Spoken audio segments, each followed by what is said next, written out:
I was approached by a phenomenal advocate in the ADHD space called Rory, and they came forward to me as the mental health spokesperson for the Greens and was making a presentation on the basis that this is how difficult it is for people with ADHD and the mental health system, and the health system actually, writ large, and the education system and the criminal justice system. Here's the issues with misdiagnosis and everything else. And as I was sitting through this presentation, a few light bulbs started going off in my head as somebody who had been diagnosed with depression several years earlier, and also had a number of my female friends diagnosed with ADHD over the past kind of year, and did a few kind of self-diagnosis tests and quizzes online,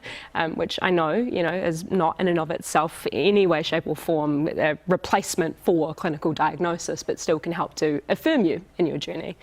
And then started the process of talking to my GP and my psychologist and getting quite freaked out about the fact that on paper and ostensibly I look like somebody who is relatively successful and okay.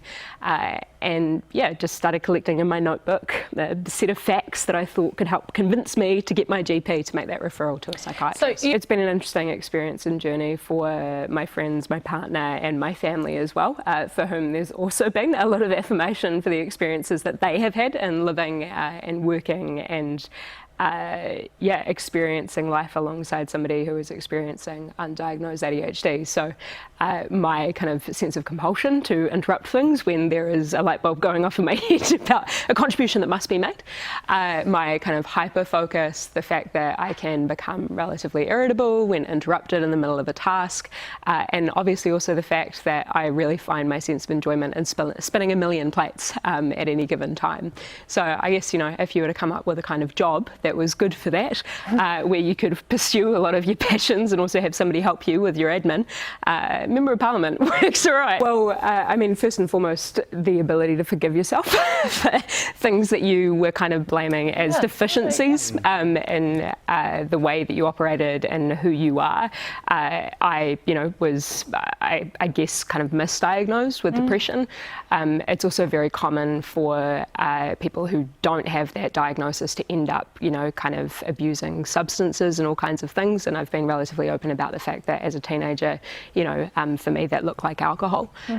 And I think that all of those things have meant that now at this point in my life, particularly after having gone through that journey and all of that rigmarole, being able to have those conversations with my family and kind of explain and unpack this stuff and have an element of forgiveness for myself too,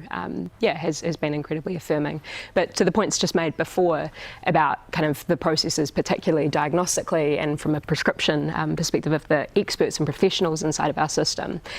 there is massive challenges as somebody with ADHD in trying to get a diagnosis for ADHD, let alone even enabling yourself to believe that that might be something that you might have. If you were to design a system that was navigable for somebody with ADHD, it would not look like the one that we currently have, because alongside the fact that 80% of New Zealanders who do have ADHD struggle in navigating through the system, that's ADHD NZ research, it's also the case that a third of adults give up along the way, and that is a huge number of people for whom they're not getting the help that they need or that kind of legitimizing experience that I had. We also experienced in the late 90s, as a result of kind of an imported moral panic, fear about misuse of stimulants amongst college students in the United States, and a bunch of anecdotal kind of evidence from people inside of our education system, and not all too much real life data.